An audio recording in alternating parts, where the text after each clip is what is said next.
Hey, how's it going, everybody? Charlie Wilson here, aka Sinister Charlie. Welcome back.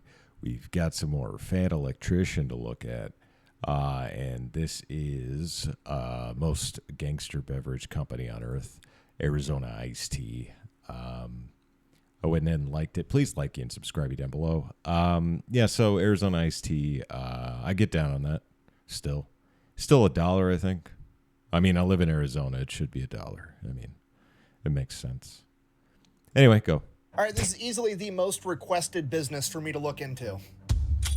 Right. Today we're talking about Arizona tea, and I think the reason so many people have requested this is fairly obvious. Clearly, Arizona is up to something, selling these giant cans of tea for 99 cents, which right out of the gate feels weird, but then it gets even weirder when you realize that they've been selling that same can of tea for the same exact price since 1992. Okay, inflation has gone up 124% since then, meaning that if they just wanted to maintain everything, that can of tea should cost at least $2.24. Okay, and by the way, they have a really good Twitter account. They're actually pretty funny. Yeah, I highly recommend checking them out. Bear in mind, we live in a world where as of 2021, the Dollar Tree is now the $1.25 tree, okay? The only other product that is sacred is the Costco $1.50 hot dog. And to make that even kind of feasible, Costco had to go out and buy 2 hot dog making factories, and they still lose money on it, okay? The only reason Costco's staying in business is because they make so much money on all the other things they sell, they can just afford to take a loss on the hot dog, which makes the Arizona tea can absolutely insane because it's the equivalent of Costco only selling hot dogs. They have to be losing money. It doesn't even seem feasible. They're clearly up to something, and we're going to get into it right after a word from our sponsor. This video is brought to you by Rocket Money, your all-in-one finance app that's going to help you cancel subscriptions, lower your monthly bills, and overall manage your money better. Rocket Money covers pretty much everything. They will let you monitor your credit score. They help you manage your budget by letting you see all of your expenses in one easy location. And then if you want them to, they can actually go in and help negotiate a lower price on some of your bills, like your cell phone, for example. And they don't just save you money by negotiating down some of your bills. They also help you identify and cancel a bunch of subscriptions that you probably didn't even know that you had. And this is my favorite part because me and my wife, mostly my wife, has a horrible habit of signing up for free trials on apps and then forgetting to cancel them. But wow, way to throw your wife under the bus. Let me know that I've been spending $7.99 a month every month for the past 3 years on some photo editing app that my wife used one time for an Instagram post. Yeah, babe, what's up? How many guns did you buy this year? Yeah, that's a good no comment. Wait, what? How do you even know I'm talking about you right now? Did you bug my office? A, don't worry about it. B, keep my name out of your mouth. Damn. All right. I gotta finish the ad. I gotta go. Love you. She never says it back. That could have went better. Anyways, if you want to take control of your finances today, go check out Rocket Money. I will have a link in the description down below. Let's get back to the video. Let's. There's a baby monitor in my office. All right, our story begins with the owner of Arizona Tea, John Voltaggio. In the 1970s, he was a truck driver for an alcohol distribution service. Essentially, he was driving a truck around the city, and he would deliver all the alcohol to convenience stores and gas stations, and he did that for years. After doing this for years, him and his coworker, John Farolito, decided they're going to start their own distribution service. However, as I'm sure you can imagine, that's a very tough business to get into, and initially, the only clients that they could get were all the convenience stores and gas stations on the sketchy part of town that nobody else wanted to deliver to, but they did it anyways. Then, after they had a fairly successful distribution service, they figured, hey, we're already carrying all these different types of beverages to deliver them to all the convenience stores, and we have those relationships. What if we started our own brewery and started making our own alcoholic beverage, and then we could just have one more product and be able to offer all these. Which is funny now because I think Arizona has a alcohol beverage. I don't drink anymore, so I've never tried it. So I would have liked to have tried it when I was drinking. Clients. So they did, and that was fairly successful also. So now that they have their own alcohol, they have to figure out how to market it. And this is where John Voltaggio really figures out how to market a product, and he looks around at all the other successful products in the alcohol market in the 1980s. And let's just call a spade here. The 1980s is the pinnacle of the sleazy advertisement era, okay? Yeah. I mean, we've got Camels trying to sell children-flavored cigarettes, and we've got every alcohol company on the... Camel had the best flavored cigarettes. They came in like a tin, like with 10 cigarettes a piece, and they had like margarita flavor. It was pretty good. And I did smoke those underage, so you know it's kind of correct on that one. planet desperately trying to convince you that if you drink fucking Bud Light or Coors Light or whatever, a supermodel is going to be attracted to you and your beer gut. So John Voltaggio, learning how to market a product, he's like, okay, step 1, make it cool. Step 2, have a supermodel with huge cans promote it. There you Easy. go. They then proceed to name their beer Midnight Dragon, which is the coolest fucking name for a beer I've ever heard, and this is in 2024. If you adjust for inflation, it had to have been way cooler back in the 1980s. I mean, even today, that's a brilliant name. Imagine going over to your buddy's house, he opens up the fridge. Oh, what did you want to drink? We've got Miller Lite and Midnight Dragon. Dragon! I mean, at that point, you could literally be a Miller Lite guy, and you're still gonna try at least one Midnight Dragon. You have to. So step 1, make it cool. Check. Step 2, make it sexy, right? Sex sells. I present to you their first ever advertisement, a beer poster of a model in red lingerie holding a 40 of Midnight Dragon with a... I just want to look at that for a little while. Hey, when... Sorry. There's a lot of things I want to say. Anyway, there you go. Straw with the caption, I could suck on this all night. Hell yeah. The fact that you it's and me a 40 both, sister. is just completely outrageous. Like, the notion that anyone in the history of mankind has ever been drinking a 40 while simultaneously also concerned about smearing their lipstick is just completely unhinged. Like, I need a part 2 of this beer advertisement. I know that straw doesn't reach the bottom of that 40. What happens when the straw doesn't reach anymore? Do you just throw it away and get another 40? Or are you going to be so drunk off the first 20 ounces you're not going to care about your lipstick anymore? I'm sorry, I'm getting sidetracked. Anyway, so this goes on until like 1990, and John Voltaggio, while he's delivering beer one day, there's another distributor there, and he's actually dropping off a bunch of Snapple. And John Voltaggio is just like captivated by it because it's the middle of winter. Why on earth would anybody be drinking iced tea in the middle of winter? It doesn't make any sense to him, but apparently a bunch of people enjoy it, so he's like, that's it. I'm going to start selling tea. So the first thing Don has to figure out is the proposition, right? Why would anybody drink his tea over Snapple? Snapple's already an established brand. So he starts to thinking on how he's going to set himself different, how he's going to set himself apart, how he's going to be better. Now, I'm just guessing, but I'm assuming... When's the last time anybody's had a Snapple? And the fact that I haven't noticed Snapple, or I see Arizona iced tea all the time. I just, you don't see Snapple anymore. Plus, it's not in that cool glass bottle, so that kind of sucks.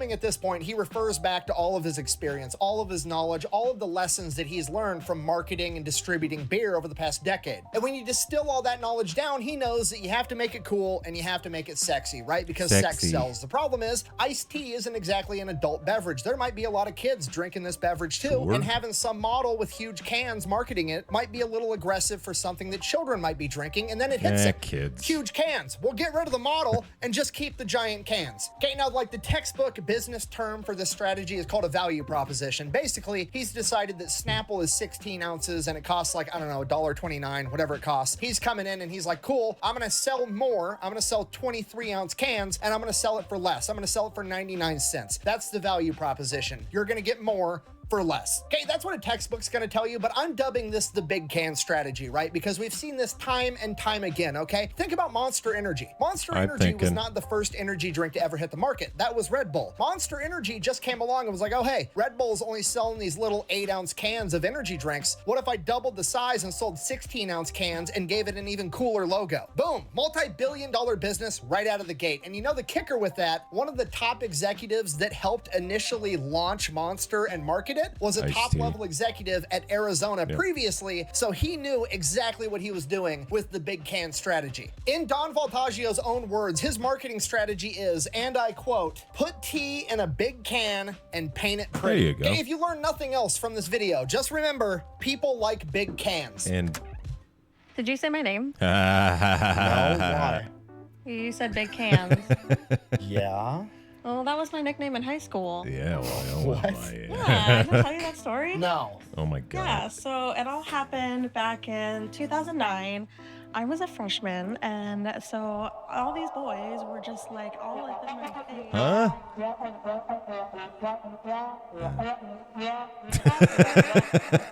I'm like, This is so stupid. I love it. Sorry, what? are you paying attention? No. Yeah. No, I heard I all mean, of it. yes. Okay.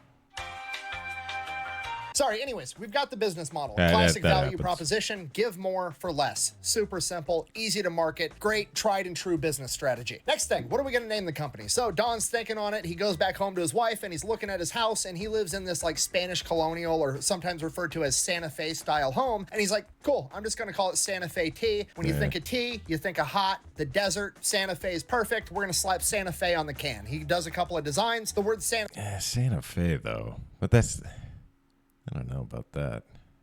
Yeah, I'd rather think of Phoenix than Santa Fe. I gotta be honest with you. Fe just, it doesn't look right. It doesn't fit. So he's like, fuck it. I'm just going to say Arizona tea. Don's never even set foot in Arizona, but he's like, it's fine. We're just going to call it Arizona tea. It'll be good. Sounds good to me. Okay, next thing. Got to make the cans cool. Don's wife volunteers. She's going to design all the cans. Perfect. We got everything we need. So now Don and John Farolito are going to go to the bank, get a loan, and start their tea company. The bank hates it. They think it's a horrible, stupid idea, Boo but banks. they reluctantly end up giving the loan anyways for a couple of reasons. One, they're already successful businessmen. They already have a ton of money and collateral. And B, sometimes you just got to bet on the player and not the game. So the bank, while they were wrong, they ended up making the right decision and loaned them the money to get started. So 1992, Arizona tea hits the shelves for the first time and pretty much is immediately outrageously successful. And from here, it's pretty much 3 decades of Don Voltaggio being a fucking gangster about absolutely everything. Don wakes up one morning, decides he wants to start selling giant 1-gallon jugs of tea. He starts Hell making yeah. the tea, takes it to the distributor. The distributor's like, hey, this is never gonna sell. At which point Don is like, cool, you're never right about anything. Go ahead and put it on the shelf anyways. We'll see what happens. Now it's in like every grocery Hell store yeah, in it is. America. He decides he wants to come out with a new flavor of tea, honey and ginseng green tea, and then he has his wife design this beautiful can. Yeah, that is the pinnacle. That's the can. At which point he takes a bunch of criticism like, hey, Such a men good are never design. going to drink that tea because it's a girly colored can. At which point he's like, fine, I'll just sell it to women then. Fast forward a Good. decade later, it's their best-selling flavor and probably one of the most iconic product designs of all time, and it's all because he had his wife's back like a complete badass. He would also get a bunch of shit because he wasn't doing any marketing. Like, he had no marketing Still department no marketing. whatsoever, to the point that whenever companies or interviewers or news sources Yeah, sorry to keep pausing it, but the only thing like in terms of marketing I've seen from Arizona Iced Tea is on Twitter. That's pretty much it. And I think it's probably the Italian dude who's running that Twitter. I would assume. Yeah. ask, hey, how big is your marketing department? He would reply, pretty big. About 6'8", in fact, referring to himself because he was the only guy that did any marketing, which honestly wasn't much. They weren't worried about product placements and being a Super Bowl commercial and all this other dumb shit that all the other brands do, because Don knew that he had the value proposition on his side. He knew that he was selling more tea for less, and he was putting it inside of a cool can, and the product would sell itself, and he was absolutely right. Okay, fast forward to 2008, Arizona Tea is huge. They have their own factory, everything's paid off, they're making a ton of money, they're the #1 ready-to-drink tea brand in the country. At this point, the company is worth over $1 billion, and John Farolito, who over the past decade has become more and more of a quiet partner as Don just kind of took everything over and John just got to, reap the rewards, he comes out and he's like, hey, we could literally sell this company and make billions of dollars and just be retired billionaires that wake up and do whatever the fuck we want all day, every day. We should sell the company. To which Don was like, no. Absolutely not. I'm not selling this company because if I sell this company, what are my sons going to do? Both his sons were his top-level executives with him, literally his right and left-hand man, and he knew that if he sold out, he wasn't going to get to hang out with his sons because every single day, Don Voltaggio has a 2-hour family-style lunch with both of his sons and his wife inside of his big-ass office in his factory. Okay, just so we're all on the same page, Don Voltaggio could have cashed out and been a billionaire with a fucking B and said, nah, I'd rather hang out with my kids. Go fuck yourself. That is the most gangster thing I think I've ever heard in my entire life. Like, imagine how his sons feel about him after that. You know what I mean? Like, imagine going to work with your brother and your dad all day, every day, knowing that the only reason that you're there right now was because your dad. I don't think I'd like that. But then again, that's my brother and my dad. I don't think they'd like it. Got offered to be a billionaire, like basically a king or an emperor of capitalism in America, essentially. Like, your dad could have just been like the guy doing whatever he wanted for the rest of his life. But no, he decided he was going to have your back instead. And now you get this awesome job with your family. Like, It's dad goals to a degree that I didn't even know existed. So this obviously leads to a little bit of a falling out between Don and John. John obviously wants to sell. He wants to take his money and run, which kind of understandable. So he's like, you know what? Fine. Don, you keep your half of the company. I'm going to take my half and I'm going to go sell it to some investment firm or something, and I'm going to get my money and I'm going to retire. To which John Voltaggio is like, no, you're not. Absolutely not. You are not about to sell half of my company to some investment firm that's going to want to take it public. Is he going to buy the rest of it? An army of MBAs is going to march in here and try to tell me how to run my business that I built from the ground up when none of them have accomplished anything at all. Okay, I'm worried about taking care of my employees and my family and putting a lot of tea in pretty cans, and these MBAs are going to march in here and they're going to be worried about one thing, and that's getting a return on their investment, which is a fancy way of saying they're trying to make money for doing fucking nothing. So Don and John go to court and battle it out for the next 8 years. They reach a confidential agreement outside of court. Nobody knows what it was. Nobody knows the terms. Nobody really knows what happened. All we know is that John got paid out $1 billion, and now Don Voltaggio owns 100% of Arizona Tea as of 2015. So clearly, they just paid out $1 billion. It's been 23 years. They have to raise the price of the tea, right? Absolutely not. Don is 100% against it, and he's going to do anything and everything he can to not raise the price of the 99-cent can. What on earth could his reasoning possibly be? You know, I'm just going to let him tell you. Why not increase the price and therefore increase the profit? We're successful. We're debt-free. We own everything. Why have people who are having a hard time paying their rent have to pay more for our drink? Maybe it's my little way to give back. This dude's just a complete gangster. I don't know what else to tell you. That dude literally has woken up every day for the past 3 decades and just told inflation to go fuck itself. He's literally the only multi-billion-dollar CEO that came out and was like, you know what? I'll just make less money. That is completely unprecedented, okay? Like, I love capitalism. I think it is the greatest system that humans have ever come up with. That being said, it's got a ton of shortcomings, and it would be so much better if everybody acted like that. This is all a complete lie, because last time I saw one at the gas station, it was over $1. Well, that does happen. That's actually the local. Yeah, that's the local people raising prices on it. That's why they put the 99 cents in the can. So it's messed up. If I go to a place like that, like a convenience store like that, I just don't shop there. I just go somewhere else. Store that you're at marking the price up higher than MSRP. Arizona Tea still sells their product below $1 and recommends that they sell it for 99 cents. If other companies raise it more than that, Arizona can't really do anything about it. So yeah, if you're not picking up what I'm putting down, I'm trying to tell you that your local convenience store is scalping tea. Yep. It's the world we live in. So other than Don simply being willing to just make less money, buy a smaller yacht, if you will, what else is Arizona Tea doing to cut costs to maintain this price point? Over time, they've done quite a few different things, one of which is they actually changed from selling 23-ounce cans to 22-ounce cans. And the reason they did that wasn't by selling, you know, 1 less ounce of tea is going to save us all this money. They didn't really give a shit about the tea itself. What they did was they went to the can manufacturer and said, hey, we want you to make our cans thinner and use 40% less aluminum so that we save a bunch of money on the raw material end. So they actually ended up making the can a tiny bit smaller and then making it significantly thinner all the way around and having a different top so that they could save a bunch of money on the can itself. In addition to that, they also figured they could save a bunch of money on fuel by not delivering their tea during the day to all the different stores. All their trucks run exclusively at night. Okay, just so we're all on the same page. Just so we're all hearing what I'm saying. In order for Arizona Tea to maintain their cheap price point for the rest of us, they're also going to make us suffer by reducing the amount of traffic. This might be my favorite company on the planet. They need to add that to the marketing, honestly. Big cans, pretty, there's less fucking traffic, okay? It's a trifecta. Okay, do you understand how crazy that is? Like, before, they were just saving you money. But now, in order to keep saving you money, they're also being forced to save you time, okay? It violates the laws of physics somehow. It has to. Damn, Neil deGrasse Tyson! How are you doing that? It's physics, Terry. It's physics. This is my new favorite company, okay? I don't even drink Arizona Tea. I'm starting today. Okay, that's it. That's all I got. I thought for sure Arizona Tea was gonna be up to something like every other company I look into, but no, they're not up to anything nefarious. They're not secretly being funded by the government. It's just Don Voltaggio, the owner, woke up every day for 30 years and decided to be a fucking badass. When they told him his 1-gallon jug of tea idea was dumb and it wasn't gonna work, he said, cool, I'm gonna go ahead and sell it anyways. Hell yeah. And it worked. He believed in himself. When his wife designed this awesome can and they said nobody's gonna And buy by the it way, because it's girly. Less sugar than a soda. I think it's like 20 grams of sugar if you get the full sugar ones. Which, if you're not getting the full sugar ones, I don't know what you're doing with your life. Diet tea. Get out of here.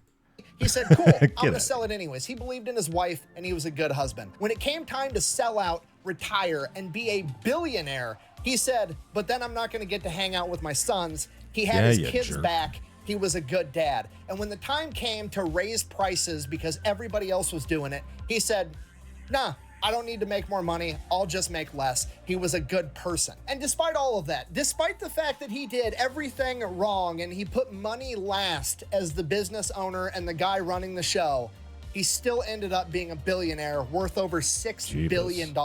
And more importantly, he gets to have lunch with both of his boys every single day, which is something I don't think any other. It's one of the Lazy Susan type tables there. You got the little disc in the middle.